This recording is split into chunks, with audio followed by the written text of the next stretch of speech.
সমাধান মমতা ব্যানার্জির হাতে। আপনি কালকেও সুপ্রিম কোর্টে যারা গেছিল র্যাঙ্ক জাম্প নিয়ে তার অর্ডার দেখেছেন, শুক্রবারও আরেকটা কেস আছে। স্ট্যান্ড তো খুব ক্লিয়ার, জেনারেল রিভিউতে কিছু হবে না। পুরো বিষয়টা মমতা ব্যানার্জির হাতে, পুরো বিষয়টা মমতা ব্যানার্জির হাতে। খেলায় না পড়লে বিড়াল গাছে ওঠে না, তা মনে হয় শুভেন্দু অধিকারীকে দেখে বোঝা যাচ্ছে। কারণ যে শুভেন্দু অধিকারী 24 ঘন্টা মমতা বন্দ্যোপাধ্যায়ের বাব্বা বন্ধ করে, মমতা বন্দ্যোপাধ্যায়কে ফুফা খালা বলে, সেই শুভেন্দু অধিকারী কত সুরেলা কণ্ঠে একেবারে কোকিলের মতো বলছে সবটাই মমতা বন্দ্যোপাধ্যায়ের হাতে, সমাধান মমতা বন্দ্যোপাধ্যায়ের হাতে। 40 মিনিট বসে বসে অপমান সহ্য করার পরে আর সুপ্রিম কোর্টের ধ্যাতানি খাওয়ার পর শুভেন্দু অধিকারীর এটা মনে হয়েছে বা উপলব্ধি হয়েছে, চাকরিহারা শিক্ষকদের একমাত্র সমাধানের রাস্তা বার করতে পারে মমতা বন্দ্যোপাধ্যায়। 22 এপ্রিলের আগে তার যে মতামত ছিল প্যানেল ক্যান্সের বিষয়ে, সেটা যেন তিনি পরিবর্তন করেন। উনি যে লাঠির কথাটা বলেছিলেন সেটাও যেন উনি রেক্টিফাই করেন। শুভেন্দু অধিকারী যখন সেখানে বসে তখন মঞ্চে বলতে উঠে কারোর নাম না করে ইঙ্গিতপূর্ণ মন্তব্য করেন ওয়েস্ট বেঙ্গল জুনিয়র ডক্টরস ফ্রন্টের সদস্য দেবাশিস হালদার। অবস্থান মঞ্চের সামনে পৌঁছানোর প্রায় 40 মিনিট পর মঞ্চে বক্তব্য রাখতে ওঠেন শুভেন্দু অধিকারী। আর হবে না এবার কেন? চাকরি দুর্নীতি মামলায় সিবিআই সুপ্রিম কোর্টে তাদের দেয়া সাপ্লিমেন্টারি চার্জশিটে যে নামগুলো বা তালিকাগুলো জমা করেছে, যারা চাকরির জন্য রেফারেন্স করেছিল, যারা এই ঘুষকাণ্ড বা দুর্নীতির সঙ্গে জড়িত, তাদের মধ্যে জলজল করছে শুভেন্দু অধিকারীর দাদা দিব্যেন্দু অধিকারীর নাম, ভারতী ঘোষের নাম, এবং শুভেন্দু অধিকারীর অনুপ্রেরণায় তৃণমূল কংগ্রেস ছেড়ে ভারতীয় জনতা পার্টিতে যাওয়া নাটাবাড়ির বিধায়ক মিহির গোস্বামীর নাম। আর আরও একজন গুণধর যার বিশেষ পরিচয় শুভেন্দু অধিকারীর দক্ষিণ হস্ত, অরুণ হাজরা, ভারতীয় জনতা পার্টির অ্যাক্টিভ মেম্বার, ভারতীয় জনতা পার্টির সদস্য, শুভেন্দু অধিকারীর ডান হাত বলে পরিচিত সেই অরুণ হাজরা নাকি 75 কোটি টাকা তুলেছে মার্কেট থেকে এই চাকরি বিক্রি করে। সিবিআই তাদের সাপ্লিমেন্টারি চার্জশিটে যখন এই অরুণ হাজরা, মিহির গোস্বামী, ভারতী ঘোষ এবং দিব্যেন্দু অধিকারীর নাম জমা করেছে, তারপর থেকে শুভেন্দু অধিকারী সুর বদলাতে শুরু করেছে। অলরেডি রাজ্য সরকার, এসএসসি বা মধ্যশিক্ষা পর্ষদ তারা কিন্তু সুপ্রিম কোর্টে রিভিউ পিটিশন করেছে, এবং মমতা বন্দ্যোপাধ্যায় নেতাজি ইন্ডোর স্টেডিয়াম থেকে আরও বলেছিল যদি সুপ্রিম কোর্ট এই রিভিউ পিটিশনে সাড়া না দেয় বা এই রিভিউ পিটিশনে রাজি না হয়, তাহলে যারা যোগ্য শিক্ষক তাদের জন্য রাজ্য সরকার বিকল্প ব্যবস্থা নেবে, রাজ্য সরকার বিকল্প ভাবনা চিন্তা করবে। কিন্তু এই যোগ্য চাকরিহারা শিক্ষকরা রাজ্যের সাংবিধানিক প্রধান, রাজ্যের মুখ্যমন্ত্রী মমতা বন্দ্যোপাধ্যায়ের সেই কথাকে, সেই প্রতিশ্রুতিকে কোনোভাবে আমল না দিয়ে একের পর এক ভারতীয় জনতা পার্টি এবং বামেদের প্ররোচনায় আন্দোলন করতে শুরু করে। যে আন্দোলনটা শুরু হয়েছিল ডিআই অফিসে তারা ভাঙচুর করেছিল, পুলিশের ওপর আক্রমণ করেছিল, এবং সেম একই রকমভাবে সেই চাকরিহারা শিক্ষকদেরকে আমরা দেখলাম বিকাশ ভবনে ভাঙচুর করতে, সরকারি সম্পত্তি ভাঙচুর করতে, পুলিশ পেটাতে, এবং সরকারি যে সমস্ত আধিকারিকরা আছে তাদের জীবনের হুমকি দিতে। শিক্ষকরা যদি শিক্ষকের জায়গা থেকে সরে গিয়ে গুন্ডা মস্তানের মতো ভূমিকা পালন করে, তাহলে সেই শিক্ষকদের আন্দোলন কাদের দ্বারা প্ররোচিত হচ্ছে, কাদের দ্বারা আন্দোলন পরিচালিত হচ্ছে, তা নিয়ে তো প্রশ্নচিহ্ন উঠবে। গণতান্ত্রিক দেশে গণতান্ত্রিকভাবে আন্দোলন করা, প্রতিবাদ করা বা কোনো রকম ভাবে প্রতিবাদ প্রদর্শন করার অধিকার সবার আছে। আর বাংলা বলে নয়, ভারতের যত রাজ্য আছে, ভারতের প্রত্যেকটা জায়গায় অধিকার রয়েছে। কিন্তু আমি কোনোভাবে তাদের আন্দোলনকে ছোট করব না, সে ধৃষ্টতা আমার নেই। আমি কোনোভাবে চাই না এই আন্দোলনকে রাজনৈতিক রঙে রাঙানো হোক। কিন্তু যারা আন্দোলন করছে, আমার তাদের কাছে অনুরোধ থাকবে যে আন্দোলন কখনো হিংসাত্মক হয়। আমি কিছু ফুটেজ দেখেছি, আমি কাউকে দায়ী করছি যে জোর জবরদস্তি গেট ভেঙে দেওয়া হচ্ছে। আন্দোলন কখনো উগ্র হয় না, আন্দোলন কখনো হিংস্র হয় না। গান্ধীজি অহিংসার কথা বলেছিলেন, নন ভায়োলেন্সের কথা বলেছিলেন। আমরা 100 দিনের কাজ নিয়ে দিল্লিতে আন্দোলন করেছি, বাংলা থেকে 10,000 জন গেছে। আমাদের উপর কিভাবে, এমনকি সাধারণ মানুষ ছেড়ে দিন, মানে যারা নির্বাচিত প্রতিনিধি, এমনকি মহিলা প্রতিনিধিদের, জনজাতি মূলবাসী প্রতিনিধিদের চুলের মুঠি ধরে বার করেছে। আমরা অহিংসার পথ অবলম্বন করে আন্দোলন করেছি। আমরা পরের দিন এসে রাজভবনের বাইরে ধর্ণা দিয়েছি। আমরা হিংসার পথ অবলম্বন করি। আন্দোলন করার অধিকার সবার আছে, কিন্তু কোনোভাবে আন্দোলন যেন হিংস্র না হয়, আন্দোলন যেন কোনোভাবে বল প্রয়োগ করে কোনো সরকারি সম্পত্তি নষ্ট করে, কিছুভাবে গেট ভেঙে, জোর জবরদস্তি বল প্রয়োগ করে, সেটা হলে আন্দোলনের যে সারমর্ম বা যে এসেন্সটা সেটা কোথাও হারিয়ে যায়, এটা আমার দৃঢ় বিশ্বাস। বাকি আন্দোলন যে কেউ করতে পারে, এতে অসুবিধার তো কিছু নেই। আর সরকারের ইন্টেন্ট পরিষ্কার করেছে। আমরা রিভিউ পিটিশন ফাইল করেছি সুপ্রিম কোর্টে, ম্যাটার সাব জুডিস। বিচার ব্যবস্থার উপর ভরসা রাখুন, আজ নয় কাল আমার দৃঢ় বিশ্বাস বিচার হবে।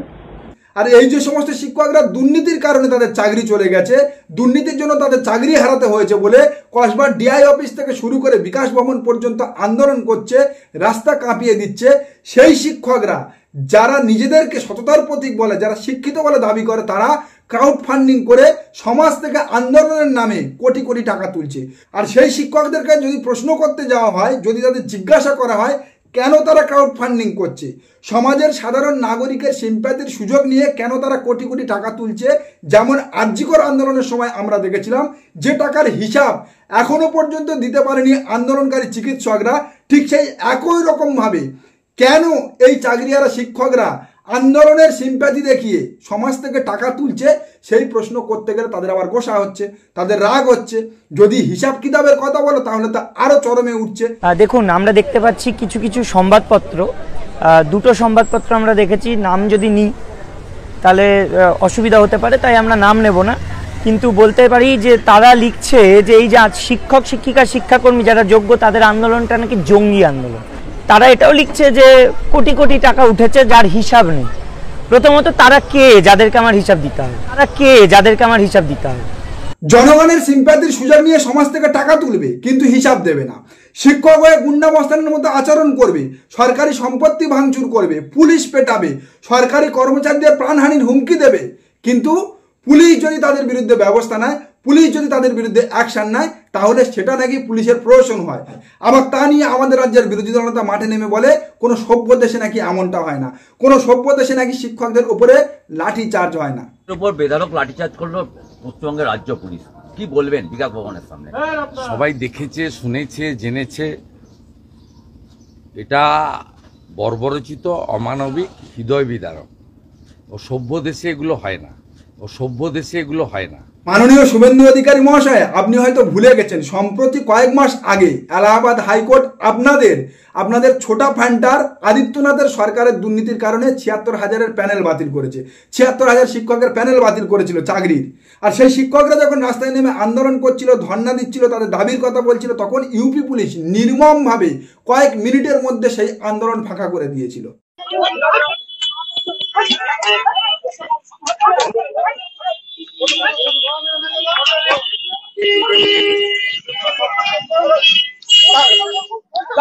আর শিক্ষা নিয়ে কথা বলছে আমাদের রাজ্যের বিরোধী দলনেতা মাননীয় শুভেন্দু অধিকারী মহাশয়। গতকাল আমেরিকার হার্ভার্ড বিশ্ববিদ্যালয় পরিষ্কার নোটিফিকেশন দিয়ে জানিয়ে দিয়েছে আর কোনো ভারতীয় হার্ভার্ড বিশ্ববিদ্যালয়ে পড়াশোনা করার সুযোগ পাবে না।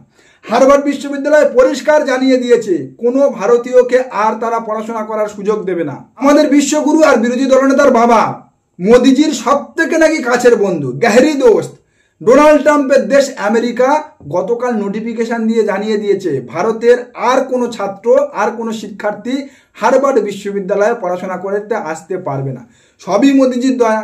শুভেন্দুবাবুর যদি প্রশ্ন করা হয়, শুভেন্দুবাবু পরিষ্কার বলে দিচ্ছে মোদি হে তো মুমকিন হে, मोदी है तो मुमकिन है, मोदी है तो मुमकिन है।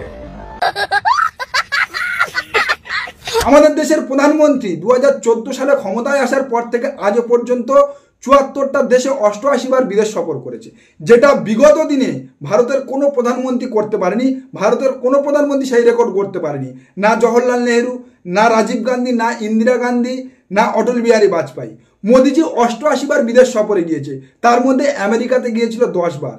যে আমেরিকাতে মোদিজি 10 বার বিদেশ সফরে গিয়েছে, যে ডোনাল্ড ট্রাম্পের নির্বাচনে মোদিজি প্রচার করতে গিয়েছিল, যে মোদি ভক্তরা ডোনাল্ড ট্রাম্প নির্বাচনে জিতে গেলে হোমযজ্ঞ করেছিল, আজকের সেই মোদিজির দোস্তের দেশে, সেই মোদিজির দোস্তের দেশের আমেরিকার সব থেকে উন্নত বিশ্ববিদ্যালয় হার্ভার্ড বিশ্ববিদ্যালয় নোটিফিকেশন দিয়ে জানিয়ে দিল যে তারা আর কোনো ভারতীয়কে সেখানে পড়াশোনা করার সুযোগ দেবে না। বাজাও তালি ভক্তরা, এরাই শিক্ষা নিয়ে কথা বলে, এই পার্টি শিক্ষা নিয়ে কথা বলে। যাদের দূর দূর পর্যন্ত শিক্ষার সঙ্গে কোনো সংযোগ নেই, যাদের শিক্ষার সঙ্গে দূর দূর পর্যন্ত কোনো রকম যোগাযোগ নেই, তারাই আজকের শিক্ষা নিয়ে কথা বলে। শিক্ষা নিয়ে কথা বলছে এখানে, দুর্নীতি নিয়ে কথা বলছে এখানে শুভেন্দু অধিকারী মহাশয়। ওদিকে মোদিজির রাজ্য গুজরাটে মন্ত্রীর ছেলে 100 দিনের কাজের টাকা থেকে 75 কোটি টাকা ঘাবলা করে দিয়েছে, 75 কোটি টাকা দুর্নীতি করেছে, ধরাও পড়েছে। কেবলমাত্র পশ্চিমবাংলায় ক্ষমতায় আসতে পারেনি বলে এই ভারতীয় জনতা পার্টি পশ্চিমবাংলায় আবাস যোজনার টাকা আটকে দিয়েছে, 100 দিনের কাজের টাকা আটকে দিয়েছে, জিএসটির প্রাপ্য টাকা আটকে দিয়েছে, সমস্ত দিক থেকে আটকে দিয়ে যুক্তরাষ্ট্রীয় কাঠামোকে গলা টিপে হত্যা করছে। আর আমাদের রাজ্যের বিরোধী দলনেতা বাংলার মানুষের পেটে লাথি মেরে মসনদ দখলের চিন্তা ভাবনা করছে।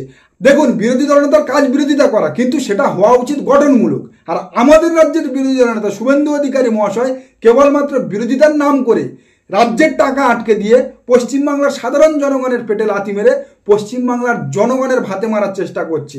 আর বাংলাকে বারবার অপমান করে, বাংলার বদনাম করে গোটা ভারতবর্ষের সামনে বাংলার ইমেজ খারাপ করছে, বাঙালির জায়গা খারাপ করছে। উড়িষ্যা, গুজরাট থেকে শুরু করে মুম্বাই, একের পর এক জায়গায় পশ্চিমবাংলার পরিযায়ী শ্রমিকদের উপরে অত্যাচার হচ্ছে। আর তার এক ও অন্যতম কারণ হচ্ছে এই শুভেন্দু অধিকারী মহাশয়। তিনি যেভাবে পশ্চিমবাংলা এবং বাঙালিকে অপমান করছে, বাংলাকে যেভাবে কলুষিত করছে, তার ফলস্বরূপ আজকের এই দিন আমাদের দেখতে হচ্ছে। নমস্কার, আজকের প্রতিবেদন এখানে শেষ করছি। দেখা হচ্ছে আগামী কোনো প্রতিবেদনে। আমাদের প্রতিবেদন সম্পর্কে আপনাদের মতামত অবশ্যই জানান আমাদের কমেন্ট সেকশনে। সবাই ভালো থাকবেন।